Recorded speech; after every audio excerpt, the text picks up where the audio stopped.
The first time I know I was lost was the summer I turned 5.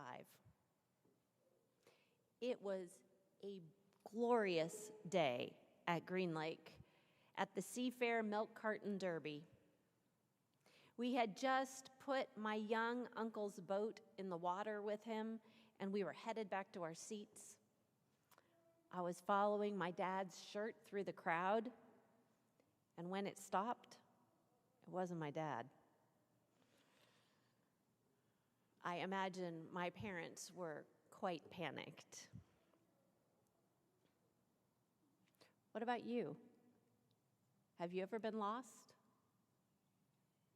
Found yourself in a place where all the trees or shirts look the same? The path forward no longer discernible? Afraid the next move in the wrong direction could have dire consequences?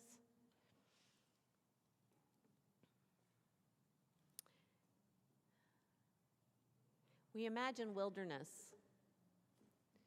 to be a lush, dense forest, or a dusty, rocky desert without much vegetation, like in today's Genesis lesson, or prairie grasses that stretch for miles in every direction, open water with no land in sight, maybe even outer space with endless galaxies and moons and planets.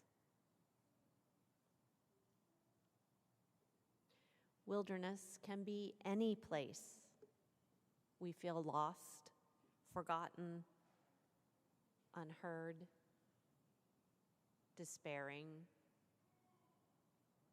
unsure which way to go.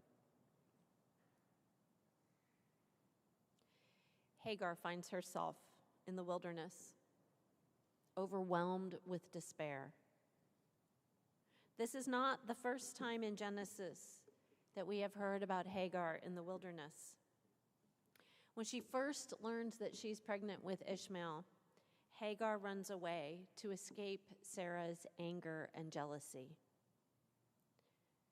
Unsure about her future, she meets a messenger from God who tells her that God will multiply her offspring too numerous to count. That was back in chapter 16.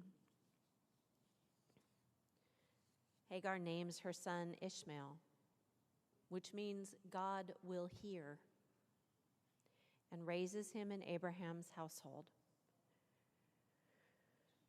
When Sarah's miracle child Isaac weans or begins to make his own decisions around age 6 or 7, Hagar's son Ishmael is about 20 years old. Now that Sarah is sure that Isaac is going to live to adulthood, she sends Hagar and Ishmael away. No need for that substitute heir. With their minimal food and water existed, and no clear destination or path forward, mother and son sit down in the desert to die.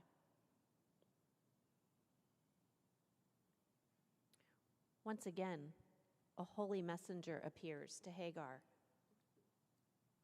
reassuring her that Ishmael has a future, that God will make a great nation of him, and opening her eyes to life-giving water.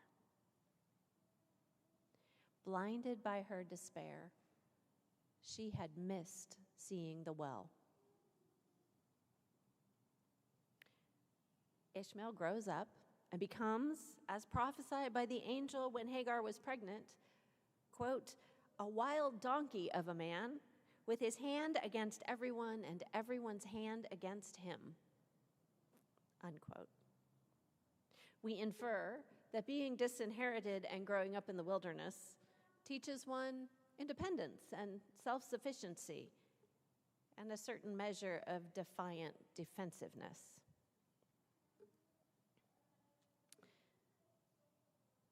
This theme of God's promises dividing households carries to today's reading from Matthew. Today, we hear the second half of the teaching that began with last week's gospel, where Jesus is sending the 12 disciples out for their first independent ministry work. They are preparing to go in pairs, taking nothing extra with them, to do the work that Jesus sets them to do, his ministry, to heal all people, exorcise demons, raise people from the dead, and in all things, proclaim that the kingdom of God has come near. And, by the way, it's not going to be all sweetness and light. Not everyone will like what you have to say. So shake off the dust and move on if you're not welcomed. The message that God's kingdom is a place of full inclusion where everyone is welcomed, loved, and forgiven will bring strife and division. There are people whose worldview depends on competition for limited food, power, love. People who are consumed with winners and losers, with judging who is in and who is out, who is acceptable and who is not. The good news of God's kingdom, a kingdom of grace for every person, will be intolerable to these people. Such a generosity of love threatens their precariously constructed world. They will reject even their own family members to maintain the illusion of power. Strife will fracture families and households, and people will find themselves in the wilderness for the sake of following Jesus' message of radically inclusive love. Jesus reassures the disciples that those who find their life will lose it, and those who lose their life for my sake will find it.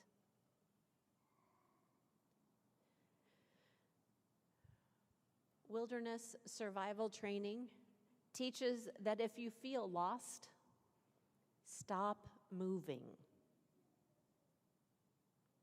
Sit down. Breathe. Look around. Call out for help. It's good advice.